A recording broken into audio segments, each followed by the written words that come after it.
Hello everybody and welcome to Chess Diagnostic. This is Andrew and today we're going to look at the round 2 game between Bobby Fischer and Mark Taimanov. The interesting thing about this game is we can really see Bobby Fischer's genius endgame strategy and how you can apply it to your own games. I'm not going to go through a million variations. It's a long game, 89 moves. We're going to move quickly and I'm going to show you the main points and concepts that you can use. So e4, c5, knight to f3, knight to c6, d4, pawn takes, knight takes. After e6, the game could go anywhere. Bobby Fischer plays knight to b5, and it looks like he was planning to go into the Pelican variation. And he has his own home preparation in this game after a couple moves. d6, bishop to f4, attacking that d6 pawn, e5, bishop back, and then knight to f6, attacking the e4 pawn. So normally you just see something like knight develops and knight to c3, or even c4, bishop up. There's a lot of moves. Instead, he plays bishop to g5, moving that bishop 3 times already in the opening within 8 moves, but he really has a genius idea here. So he kind of tricks Taimanov to play queen to a5 check, queen to d2, and now Taimanov doesn't resist. Knight takes e4, forking the queen and bishop. So why would Bobby Fischer allow this? Well, let's see a few basically forced moves. Queen takes, knight takes, bishop back, and now he's threatening knight to c7, checking the king and the rook. And then after the king up, we see knight to c3, forcing the knight to move or trade, which he trades. And let's evaluate this position very quickly. So the amazing thing is after these couple forced moves, Bobby Fischer actually has an advantage even though he just gave away a pawn. This a7 pawn as well as this d6 pawn are weak. The 2 bishops and the 2 rooks will have a very hard time developing, and Black's only active piece that he developed is on a5 doing nothing. So after a couple moves, the king has to go back to get out of the way of its own bishop. Knight to b5, attacking the a7 pawn and putting pressure on d6. And I really want to make a point of the endgame strategy that Bobby Fischer uses is to take his time. Now, when you're playing an endgame and there's long-term weaknesses such as a backward pawn or a weak pawn that he can't really move forward because of bishop to b6, winning the knight. So the reason he follows this strategy is because the weaknesses are going nowhere. And if he can win a stronger piece or a pawn, then he's going to do that. And he takes his time. Bishop develops, castles, and now he could take that d6 pawn at any time. So we see b6 cutting off the bishop and knight from attacking this a7 pawn. But again, Bobby Fischer's in no hurry to take that. And he plays f4, slowly but surely attacking the weaknesses. Now he's threatening pawn takes. Now he could play something, Taimanov could play knight to c4, activating his own piece. But instead he plays pawn takes, removing the tension and allowing Fischer to increase his own activity. Now the bishop, knight, and rook are attacking d6. Knight back, a rather sad move because there's really no other squares. Bishop up, and then we see Bobby Fischer slowly but surely activate all his pieces and increase his position's advantage. Rook to d2, preparing to double the rooks, bishop up. And you could see that Black really is totally passive. He really has nothing to do, and his development is very awkward. Rook to d1. The bishop basically has to take, otherwise he'd face a mating attack.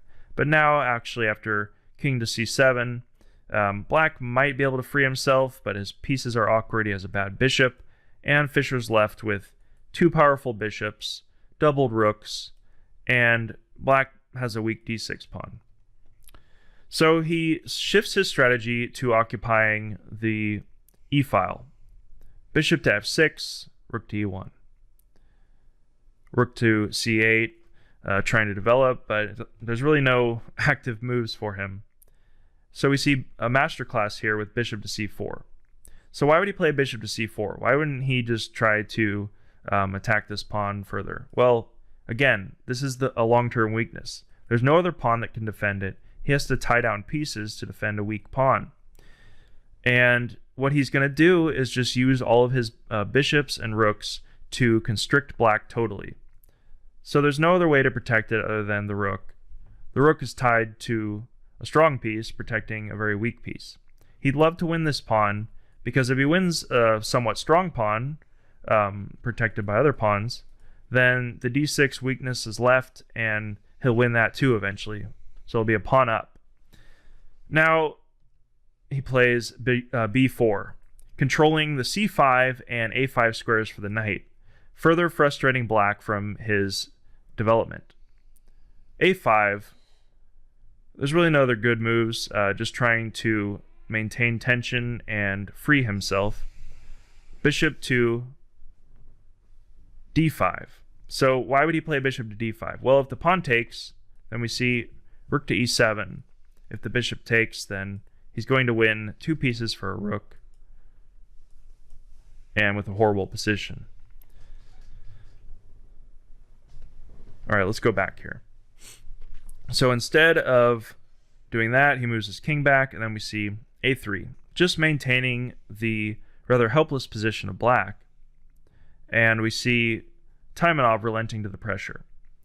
He removes his knight removes his rook to protect the d6 pawn, giving away a pawn.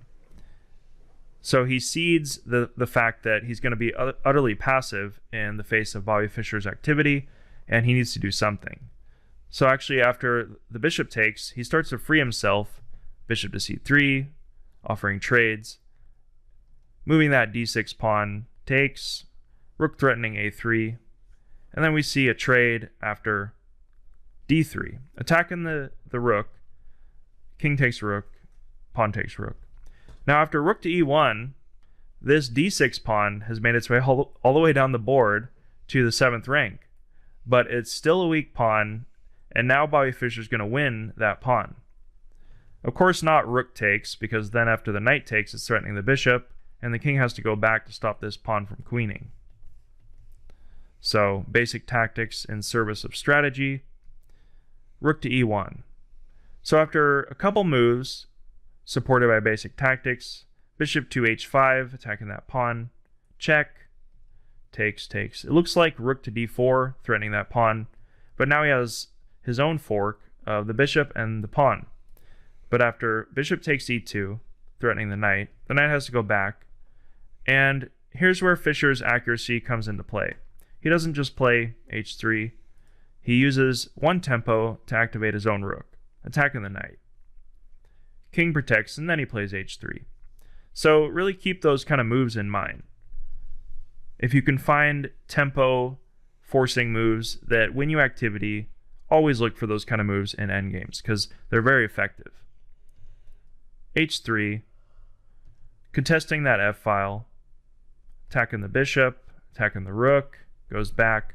So Bobby Fischer is really a genius of rook and bishop versus rook and knight endings. And his strategy is very simple. He simply tries to increase his activity and trade rooks eventually is the main goal, because the bishop is a more powerful piece than the knight. The knight only controls 8 squares. The bishop can control up to 14 squares, and it controls both sides of the board. So with an extra pawn, it's a totally winning advantage. Actually, from this position, Bobby Fischer is evaluated as winning.